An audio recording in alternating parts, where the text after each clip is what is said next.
Assalamualaikum warahmatullahi wabarakatuh. Bismillah, alhamdulillah, wassalatu wassalamu ala rasulillah Sayyidina wa maulana Muhammadin sallallahu alaihi wasallam ibnu Abdillah wa ala alihi wa ashabihi wa mawalah, amma ba'd. Anak-anak yang berbahagia, alhamdulillah kita bersyukur kepada Allah pada kesempatan kali ini masih diberikan banyak sekali nikmat dari Allah Subhanahu wa Ta'ala. Salah satunya kita bisa berjumpa walaupun melalui virtual. Pada perjumpaan kali ini kami akan menyampaikan materi pelajaran PAI kelas 7 semester 1 tentang hukum bacaan al. Baik, sebelum kita mulai, kita buka terlebih dulu dengan bacaan basmalah bersama. Bismillahirrahmanirrahim. Yang kedua, saya mendoakan semoga Anda semuanya senantiasa dalam lindungan Allah, diberi sehat, selamat, sukses, banyak rezeki yang halal, yang baik dan berkah, dan juga kelak setelah dewasa menjadi orang-orang yang kaya raya, tapi kaya raya yang solih dan solihah, sehingga bermanfaat untuk diri, keluarga, dan lingkungannya. Baik, selanjutnya terkait dengan materi hukum bacaan al, silahkan Anda ikuti pelajaran pada kesempatan kali ini dari mulai slide ke slide. Baik, kita lanjutkan ke materi yang akan kita bahas pada kesempatan kali ini, yaitu tentang hukum bacaan al, yaitu materi pendidikan agama Islam dan budi pekerti SMP kelas 7 semester 1. Yang pertama, kita akan membahas tentang hukum bacaan al itu macam-macamnya, bahwa hukum bacaan al dibagi menjadi dua macam. Yang pertama al-syamsiyah atau idhom syamsiyah, kadang-kadang disebut idhom syamsiyah. Yang kedua al-qamariyah, kadang disebut idhar qamariyah. Slide berikutnya tentang pengertian al-syamsiyah dan al-qamariyah. Kita yang pertama dulu, yaitu al-syamsiyah atau idhom syamsiyah.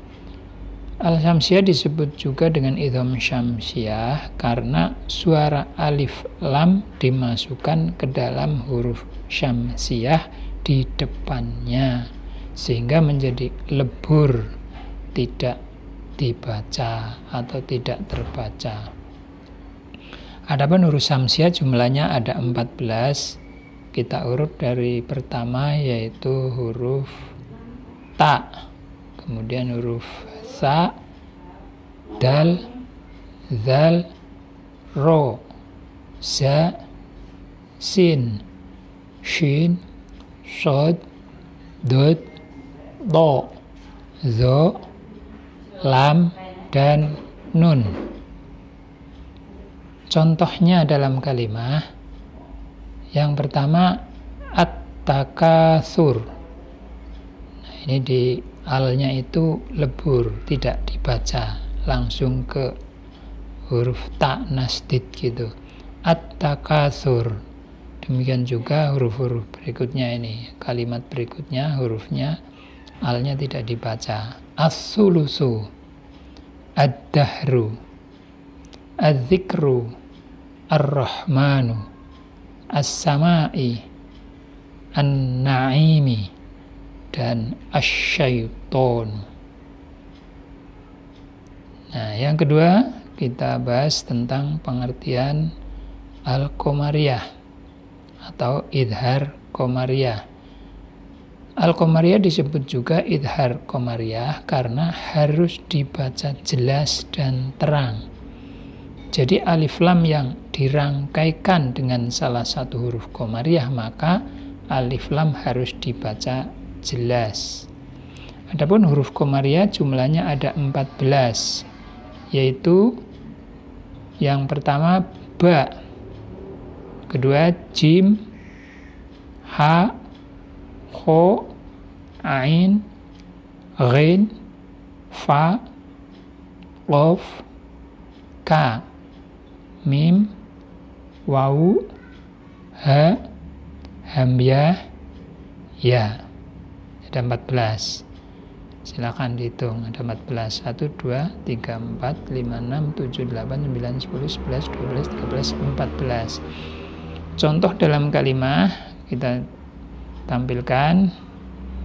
Saya bacakan al-ahadu. Nah, alnya ini jelas dibaca. Alhamdu, al-maqabiru, al-yakini, bukan al-yaki, al-yaqini, al-huda, al-jahimi, al-qari'ata, al-furqona, al-ghafuru, dan yang terakhir al-kufru.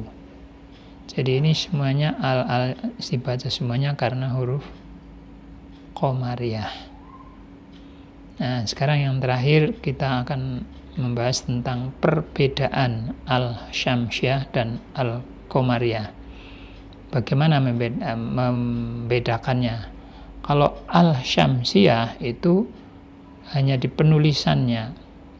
Penulisan al-syamsiyah menggunakan tanda tasdid pada huruf syamsiyah yang berada di depan alif lam. Contohnya misalnya az-zikru. Nah, itu kan az-zikru.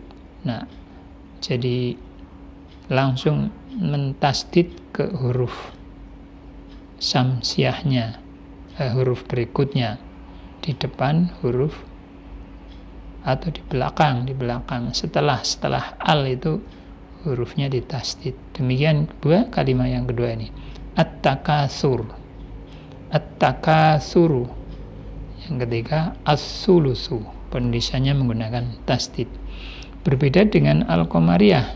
Al-qamariyah itu penulisannya menggunakan tanda sukun pada huruf lam. Nah, ini contohnya ada 3 juga. Yang pertama saya bacakan al-ahadu. Nah, alnya bunyi atau jelas. Alhamdu, ini ada sukunnya.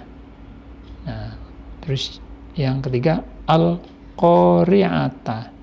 Walaupun ini tidak ada sukunnya, tapi ini hakikatnya ada sukunnya. Ini hanya penulisannya saja yang kurang lengkap. Demikian kita pelajari tentang hukum bacaan al. Yang pertama kita bahas tentang pembagiannya, yang kedua tentang pengertian huruf dan contohnya, dan yang ketiga tentang perbedaannya. Semoga ada manfaatnya, bisa menambah kemampuan kita untuk lebih baik membaca Al-Quran, dan terima kasih atas perhatiannya. Mari kita tutup dengan membaca hamdalah bersama. Alhamdulillahirabbil alamin. Sekali lagi terima kasih atas perhatian. Mohon maaf atas segala kesalahan dan kekurangan. Sahiri wallahul muwafiq ila aqwamit thoriq. Wassalamualaikum warahmatullahi wabarakatuh.